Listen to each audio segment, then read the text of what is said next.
ଆସ ମୁଁ ତ ପିନ୍ଧେଇ ଛାଡ଼ିଦେବି ଆସ ଭଳିଆ ଲୋକଙ୍କୁ ଚଟି ଖଣ୍ଡେ ଦବା କଥା ନୁହଁ ଦେଖ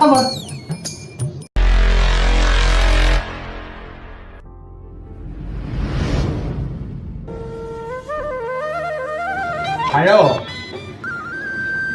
ଆଚ୍ଛା ଭାଇ ହଁ ଭାଇ କୁହ ଶୁଭୁଛି କଣ କୁହ। ତମେ ଯୋଉ ମୋ ସାର୍ଟଟା ନେଇଥିଲ ତାକୁ ଏମିତି କୁଚା ମୁଚା କରିକି କିଏ ଦିଅନ୍ତି? ହଁ ଭାଇ ସାର୍ଟ କୁଚା ମୁଚା ହେଇଯାଇଛି ତମ ସାର୍ଟ। ହଉ ଆଚ୍ଛା ଆଉ ଆଇରନ୍ ଫାଇରନ୍ କରି ରଖିଥିବ ମୁଁ ପରଦିନକୁ ନେଇକି ଯିବି ଆଉ। ମୁଁ ଆଇରନ୍ କରି ରଖିବି। ହଁ ଆଇରନ୍ କରିଦବ ତମ ସାର୍ଟ ତ ଆଇରନ୍ କରି ରଖିଦବ କଣ ହେଲା। ହଉ ହଉ ହଉ ତାହେଲେ ଆସ ଏଇ ଆଡକୁ ଆସ ନବା ପାଇଁ ଆଉ ଥରେ ଆସ ମୁଁ ରଖିଛି ତମକୁ ମୁଁ ଆଇରନ୍ କରିଦେବି ବ୍ୟସ୍ତ ହୁଅନା ଆଇରନ୍ ଅଛି ପୁରା ଆଇରନ୍ କରିକି ରଖିଛି। ହଉ ଆଚ୍ଛା ଆଇରନ୍ କରି ରଖିଦିଅ ମୁଁ ରବିବାର ଦିନ ଶଶୁର ଘର ଯିବି ପୁଣି ଆଉ ଥରେ ଦେଇଦବ ଆଉ ବୁଝିଲ ନା। ହଷ୍ଟେଲରୁ ସ୍କୁଲ ପିନ୍ଧିକି ଯିବ